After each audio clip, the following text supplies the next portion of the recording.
مسکینوں، لاغروں اور کمزوروں کو ظلم و بربریت کی چکی میں پیسا جا رہا تھا۔ چوری، ڈکیتی اور لوٹ مار کا عام رواج تھا۔ کوئی بھی شخص اپنے گھر سے نکل کر اپنے منزل مقصود تک صحیح سالم نہیں پہنچ سکتا تھا۔ راستہ میں لٹ جاتا تھا یا اس کو قتل کر دیا جاتا تھا۔ کھانے پینے میں حلال و حرام کی کوئی تمیز نہیں تھی۔ چھپکلی تک کو لوگ ہضم کر جاتے تھے۔ پیٹ والی عورتوں کا پیٹ چاک کر دیا جاتا تھا اور لوگ تماشائی بن کر دیکھتے تھے اور مزہ لیتے تھے۔ جب کوئی عورت مخصوص ایام میں ہوتی تھی، یعنی حیض کی حالت میں یا نفاس کی حالت میں، تو اس کی مجال نہیں تھی کہ وہ اپنے شوہر کے بستر پر سو سکے۔ اس کا بستر الگ کر دیا جاتا تھا۔ اس کے کھانے پینے کا انتظام الگ ہوتا تھا۔ اس کی ہمت نہیں تھی کہ وہ اپنے شوہر کے ساتھ ایک دسترخوان پر بیٹھ کر کھانا کھا سکے۔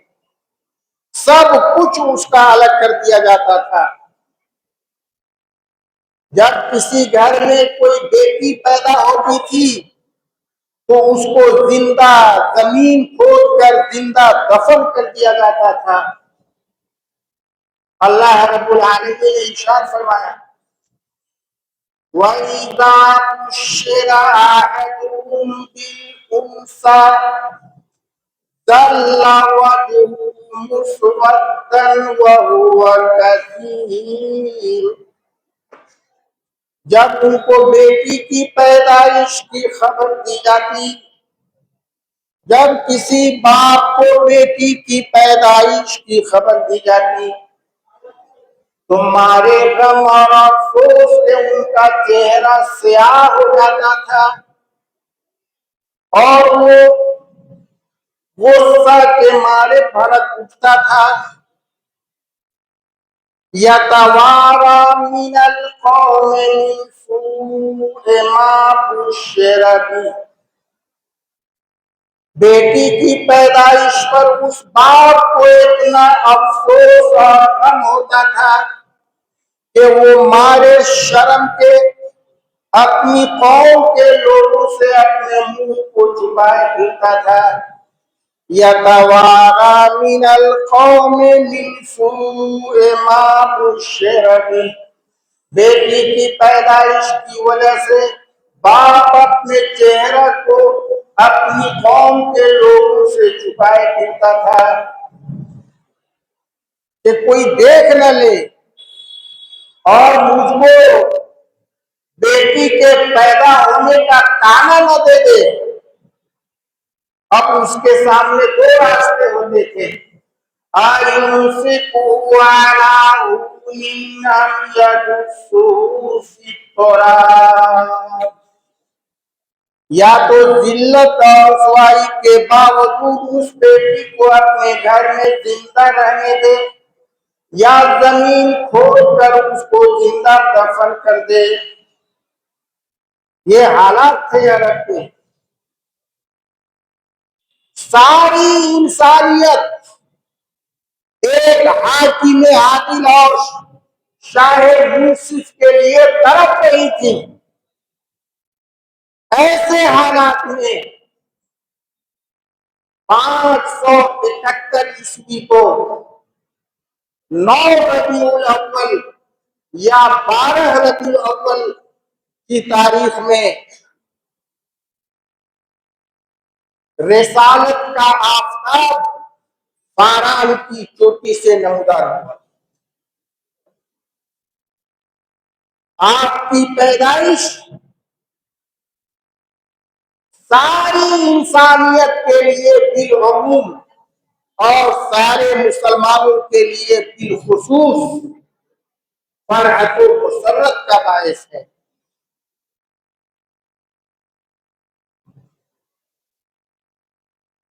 لیکن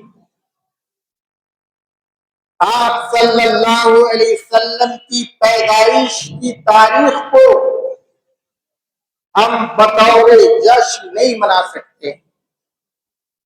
آپ صلی اللہ علیہ وسلم کی پیدائش کی تاریخ میں ہم کوئی پروگرام نہیں کر سکتے۔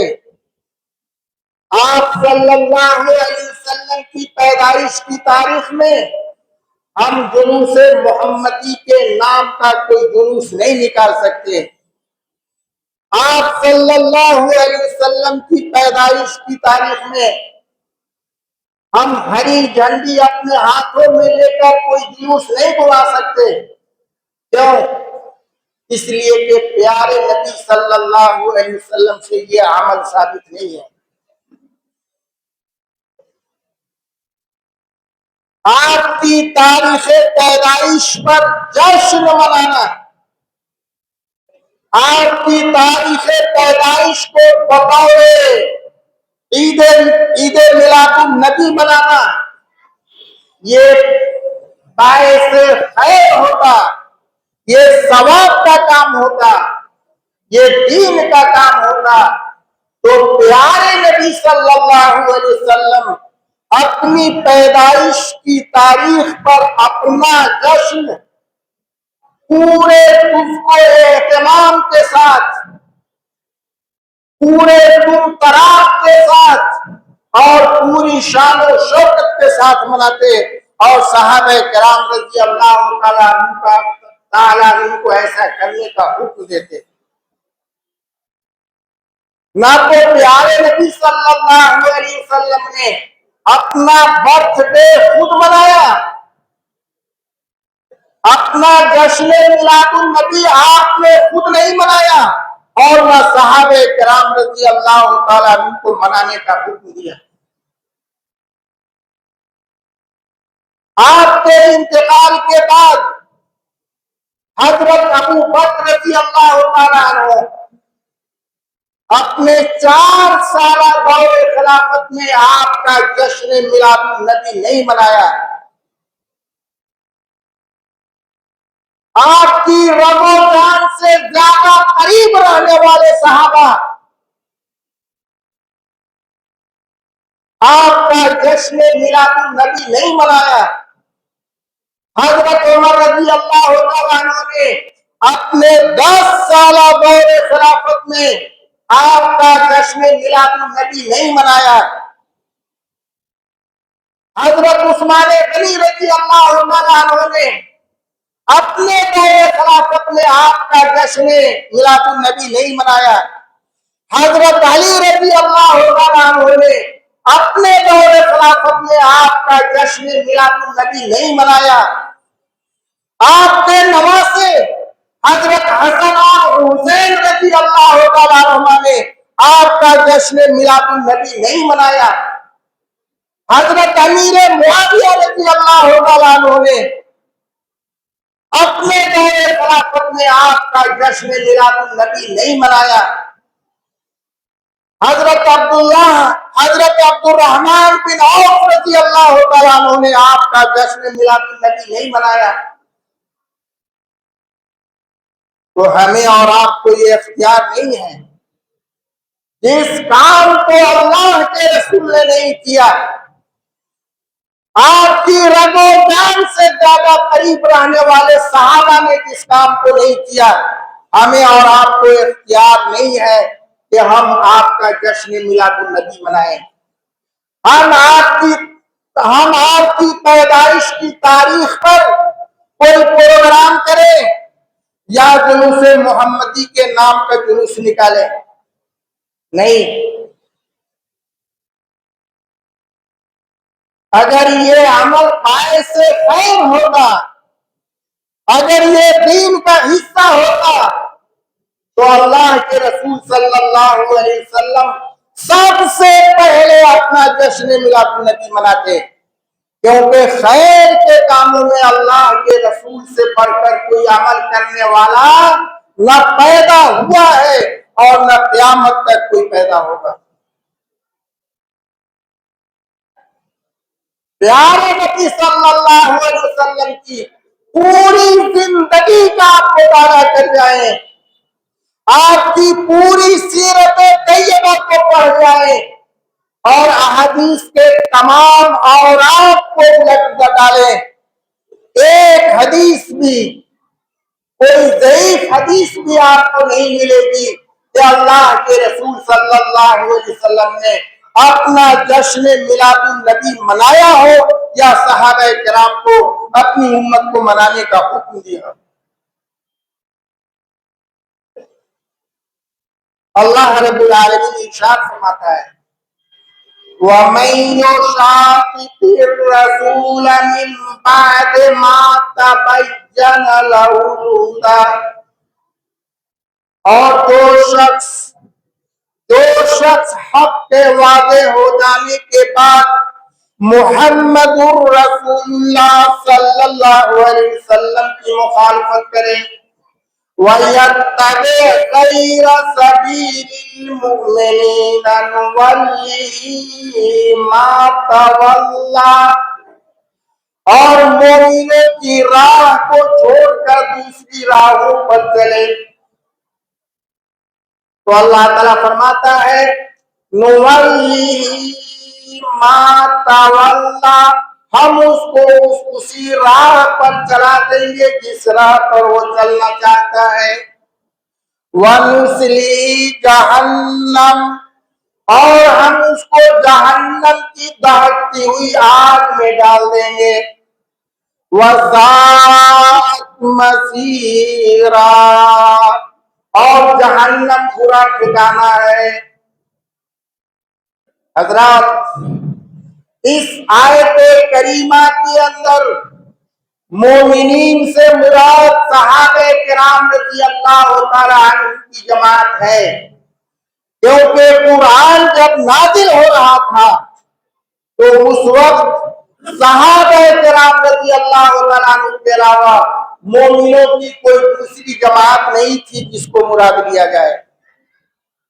اس آیت سے یہ بات بالکل واضح ہو جاتی ہے کہ جو شخص صحابہ کرام رضی اللہ تعالیٰ عنہ کے راستہ کو چھوڑ کر دوسرے راستوں پر چلے گا تو اللہ تعالیٰ کہتا ہے ہم اس کو اسی راستہ پر چلا دیں گے جس راستہ پر وہ چلنا چاہتا ہے۔ اللہ تعالیٰ نے ہدایت اور ضلالت، ہدایت اور گمراہی دونوں راستوں کی نشاندہی کر دی، دونوں راستوں کو ہمیں اور آپ کو بتا دیا کہ یہ ہدایت کا راستہ ہے اور یہ گمراہی کا راستہ ہے، یہ ہدایت کا راستہ تم کو جنت میں لے جائے گا اور یہ گمراہی کا راستہ تم کو جہنم میں لے جائے گا۔ اب ہم کو اختیار ہے، ہم کو اللہ نے پاور دیا ہے کہ ہم اپنے پاور سے، ہم اپنے اختیار سے ہدایت کے راستہ پر چلیں یا گمراہی کے راستہ پر چلیں۔ اگر آپ ہدایت کے راستے پر چلتے ہیں تو اللہ تعالیٰ اسی راستہ پر چلنا آپ کے لیے آسان کر دے گا، اور اگر آپ نے اپنے اختیار سے گمراہی کے راستہ کا انتخاب کیا تو اللہ تعالیٰ اسی راستہ پر چلنا آپ کے لیے آسان کر دے گا، لیکن انجام کیا ہوگا؟ آگے اللہ تعالیٰ فرماتا ہے وَنُصْلِهِ جَهَنَّمَ وَسَاءَتْ مَصِيرًا، اور ہم کو جو گمراہی کے راستہ پر چلے گا، جو صحابہ کرام رضی اللہ تعالیٰ عنہ کے راستہ کو چھوڑ کر ضلالت اور گمراہی کے راستہ پر چلے گا تو ہم اس کو جہنم میں ڈال دیں گے، ہم اس کو جہنم کی دہکتی ہوئی آگ میں ڈال دیں گے، اور جہنم برا ٹھکانہ ہے۔ میرے دینی بھائیوں، اس مہینہ میں آپ کی پیدائش بلا شبہ ہم سارے مسلمانوں کے لیے خوشی کا باعث ہے، لیکن ہم آپ کی تاریخ پیدائش پر عملی طور پر کوئی کام نہیں کر سکتے، کوئی پروگرام نہیں کر سکتے، کوئی اہتمام نہیں کر سکتے، اس لیے کہ اللہ کے رسول سے ایسا کرنا ثابت نہیں ہے۔ اللہ کے رسول صلی اللہ علیہ وسلم نے ارشاد فرمایا، من عمل عملا لیس علیہ امرنا فہو رد۔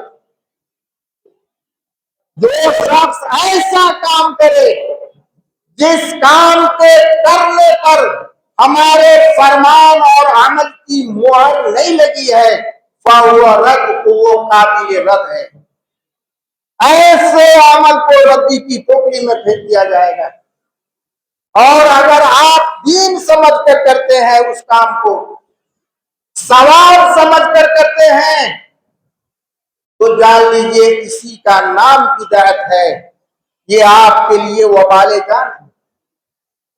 کل قیامت کے میدان میں جب اللہ کے رسول حوض کوثر پر کھڑے ہو کر اپنی امت کے لوگوں کو کوثر کا پانی پلاتے ہوں گے، تو ایک گروہ جائے گا جس کو فرشتے دھکے مار کر بھگائیں گے، تو اللہ کے رسول کہیں گے کہ اے فرشتے، یہ تو میری امت کے لوگ ہیں، ان کو تم دھکے کیوں مار رہے ہو؟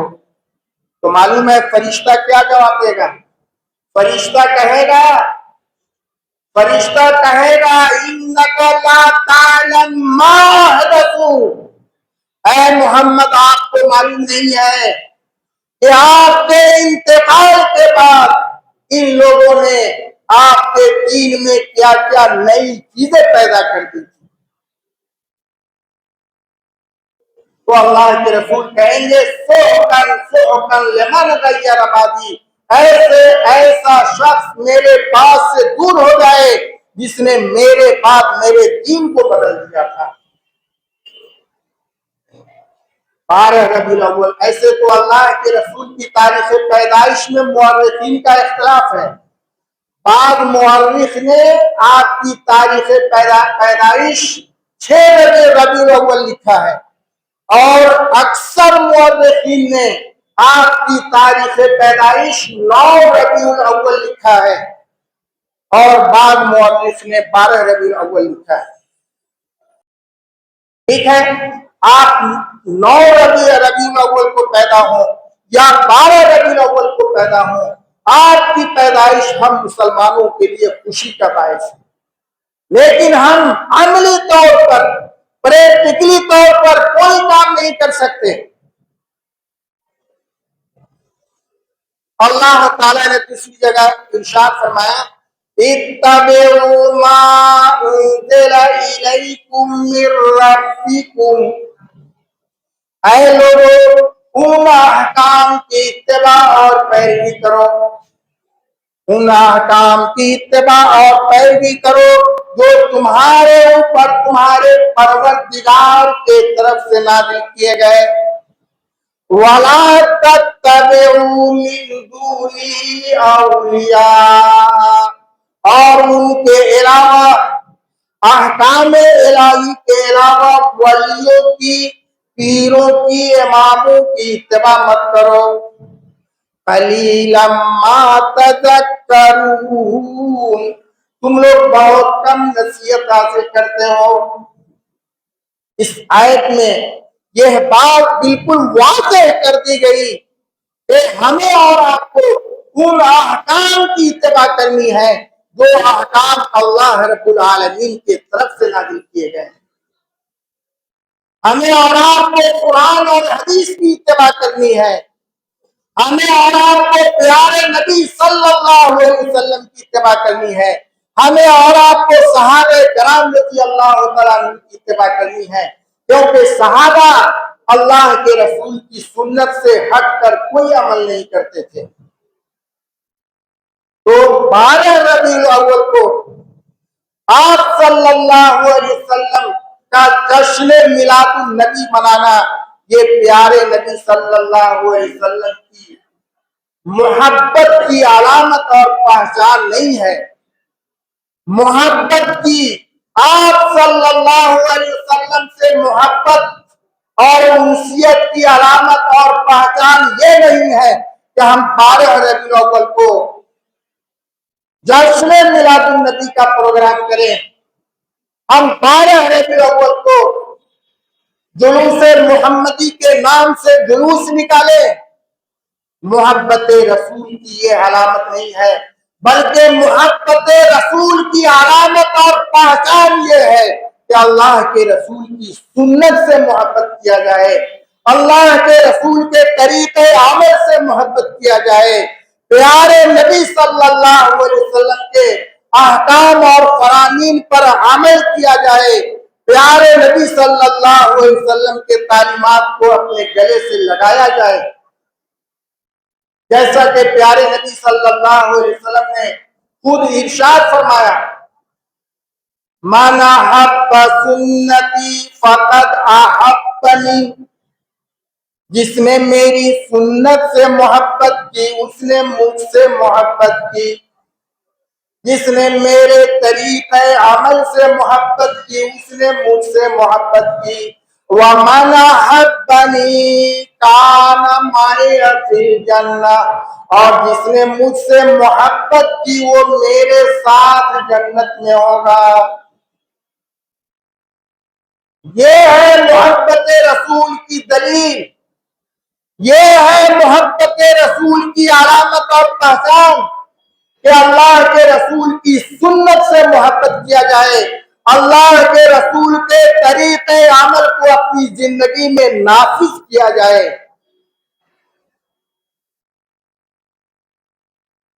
پیارے نبی صلی اللہ علیہ وسلم نے اس پنجگانہ نماز کو اپنی آنکھ کی ٹھنڈک قرار دیتے ہوئے فرمایا، الصلاۃ قرۃ عینی، نماز میری آنکھ کی ٹھنڈک ہے۔